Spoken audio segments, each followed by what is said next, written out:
So it's time to talk about Genesis Studios' The Big Bang on Warped. So on the channel we have talked about their previous events in Skyfire Aftermath and Fracture Reshaped, and I would strongly recommend you watching those events before watching this one, because they're pretty good events. But would I recommend this one though? Well, let's find out. So this is a part one of a two-part finale for the trilogy they've created with Skyfire and of course Fracture Reshaped. And this is their own canon universe in Fortnite, but also taking some elements of the original Fortnite storyline which is currently going on now. Now of course I have watched this a couple times to really fully immerse myself in the event. So of course we will be talking spoilers. Oh yeah, this whole thing. I wonder what they're gonna do. Oh, what the hell? Oh, it's like when you fall in your sleep, isn't it? Unless that's the idea. Maybe that's not the idea, but that's the vibe I'm getting. Is that a broken bit of the ice moon? Part one. Oh, what the hell? Trippy. Trippy as hell. Long ago, Geno made the blade ignore portal devices to ensure no one used it against him. Interesting. I know we had our quarrels, but we have to stop Geno. He took it and worked with other traitors to foul the inner circle of order. Well, we know this is not going to work, is it? Or is it? You have got to be kidding. Well, yeah, it didn't work. To me alone. Remember the last time you did that? Now, why would you think that? Oh, wow. Mr. Rocket!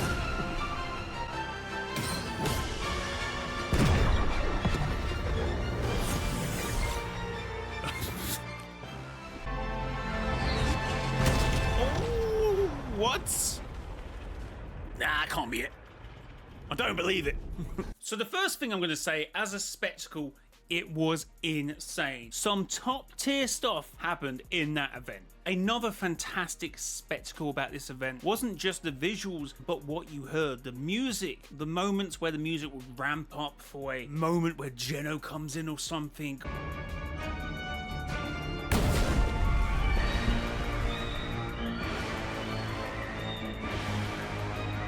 Or at the start of the event where you get a nice crescendo, I suppose, or you get a nice little, almost like a wandering sense of like anticipation. I loved it. I loved the music.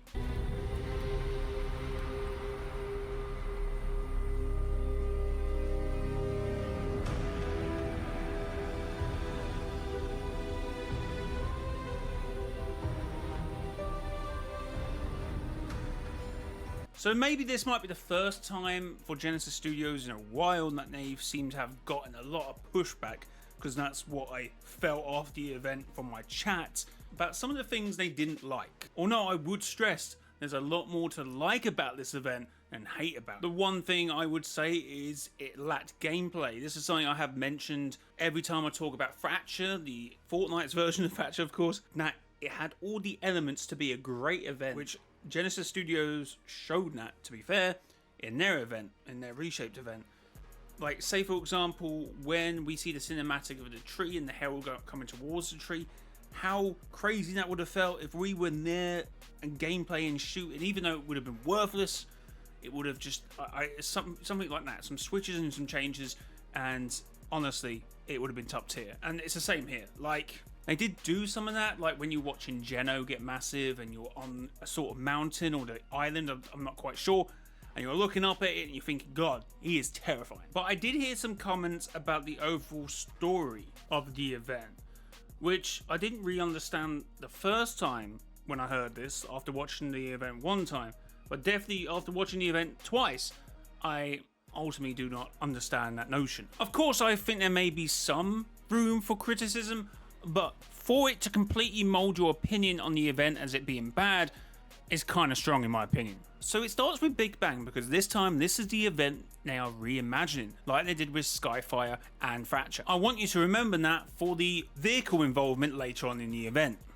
So we get a scene of our player waking up from the deep sleep, leaving the Big Bang event at the beginning of said event. This is actually referenced a few times of our character waking up, which Dargo mentions later when he's on the ice moon. Oi, I'm a search dog. The #1 search dog in the whole island. No. The last time you used your nose, we ran in circles for 7 minutes and only found one survivor. That's literally when we get picked up in Skyfire. So we still see some characters still in a deep sleep, which is important because one of those is Peely. And the nothing, guys. And the nothing.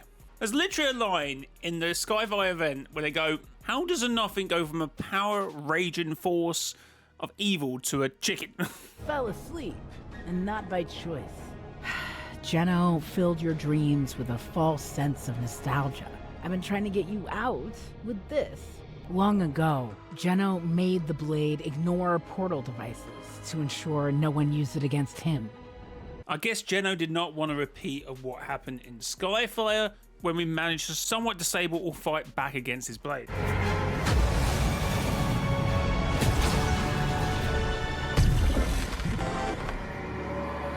So in this universe, we don't see the events of Collision, so we're going to presume they play out similar to how they did in the Fortnite storyline. The Imagined Order lost, Jeno fell into the 0 point, and then reassembled himself, where in this version of events, he managed to stumble across Pandora's gem. We remind him of that. I'm going to distract Jeno. You'll need to grab the blade and remove the gem off of it. It should revert the blade's powers and free everyone. Gunner, Doggo, come in. I've got an update. Can you hear me? So at this point in the event, we get Expedition telling us that if we remove Pandora's gem from the blade, it will depower itself. But what we find out from the version of events from the Ice King, that is just not the case. See that castle? It's the domain of the Ice King. He collected weapons too dangerous to be kept by others. I think I'll just take that one back. Visitors, beware. Beware the God-Killer weapons that may be used against you. I'm going to presume they're definitely God-Killer weapons, because in Genesis Studios' version of events, again, all the Olympians are currently inside of Pandora's box. Maybe not dead, but that's where Jeno put them. We are searching for information on the Blade of Stasis. Do you know anything about it? I shall speak nothing of it. If you want your legacy to last just a tiny bit longer, I suggest you reconsider.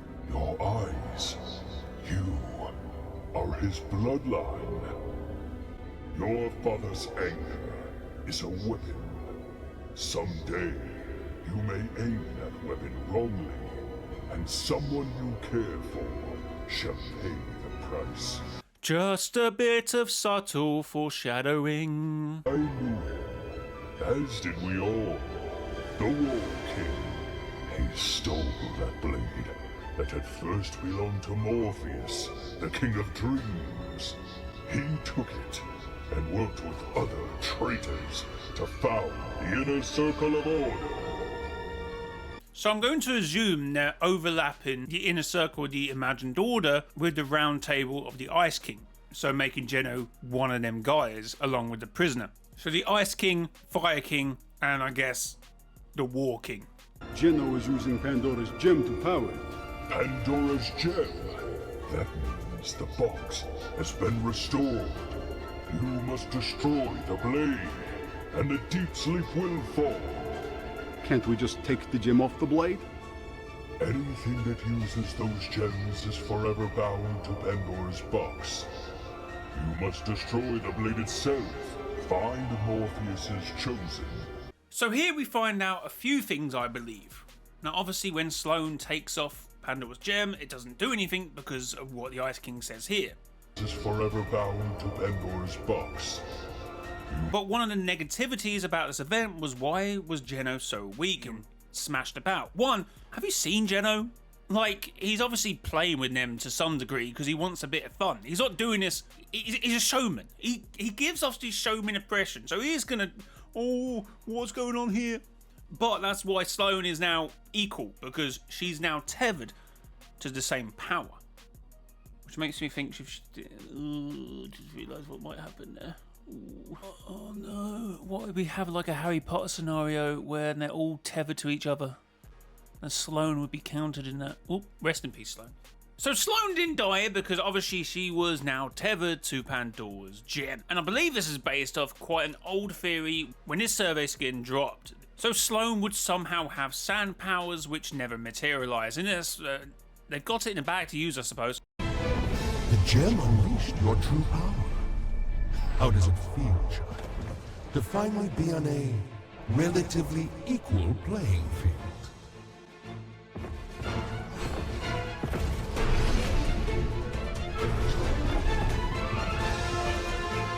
Oh yeah, and before I forget, how did they kill off Doggo? Like, what the hell, man? What the hell? Oh my god. Which of course was referenced by the Ice King. There was some important dialogue in that Ice King part of the event. Several, actually. Some we have already mentioned. Your father's anger is a weapon. Someday, you may aim that weapon wrongly, and someone you care for shall pay the price. You know the guy we're looking for? The little camera turn is crazy.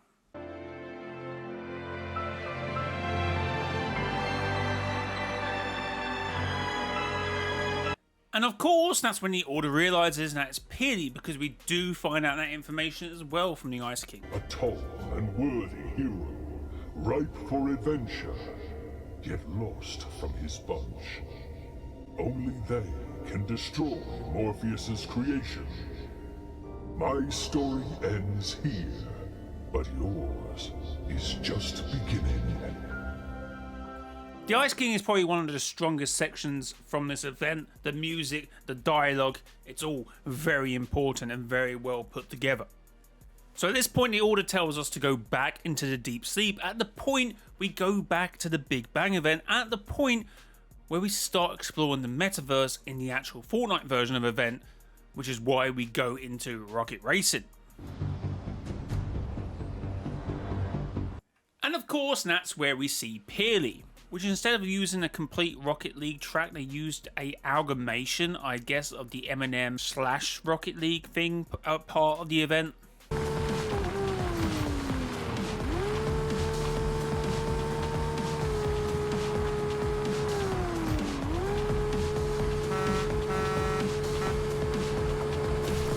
So only Peely can destroy the Blade of Status.